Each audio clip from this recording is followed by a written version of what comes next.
حتی نگاهم. من هیچ کارم این روزا دست خودم نیست.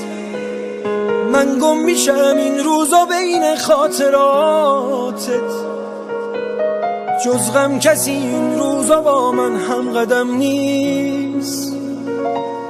من از غرورم این روزا چیزی نمونده، وقتی که سر رو بالش خیسم میذارم. تو روزهای خوبیت من پیش روته، برعکس من آینده خوبی ندارم. تو از گذشتت هیچ چیزی بر نداشتی، اصلا نذاشتی غم تو دنیات پا بذاره. برعکس من توی گذشته گیر کردم. دنیای تو با من یه دنیا فرق داره. من دم به دم دلتنگ روزای گذشتم، چیزی که واسه تو اهمیت نداره. موهامو که دیدم برفات فکر کردم،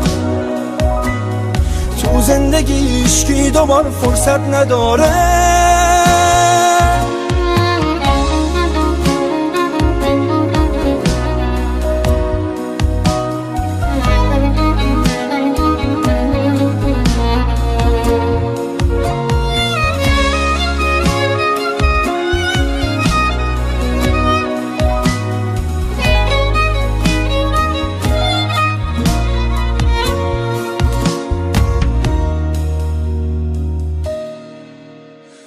من هی به تو فکر کردم و موهام سفید شد.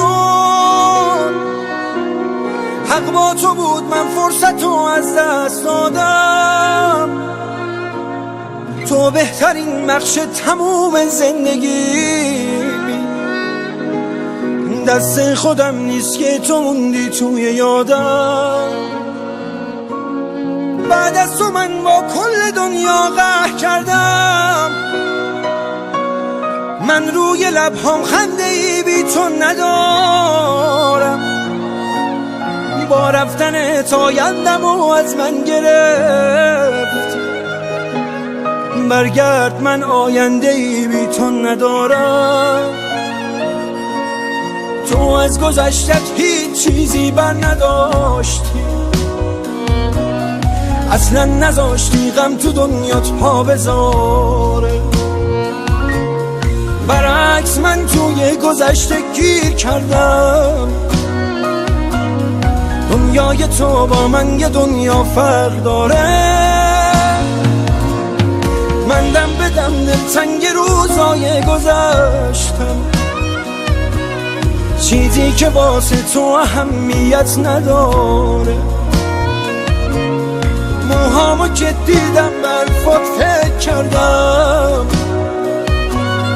تو زندگی عشقی دوبار فرصت نداره.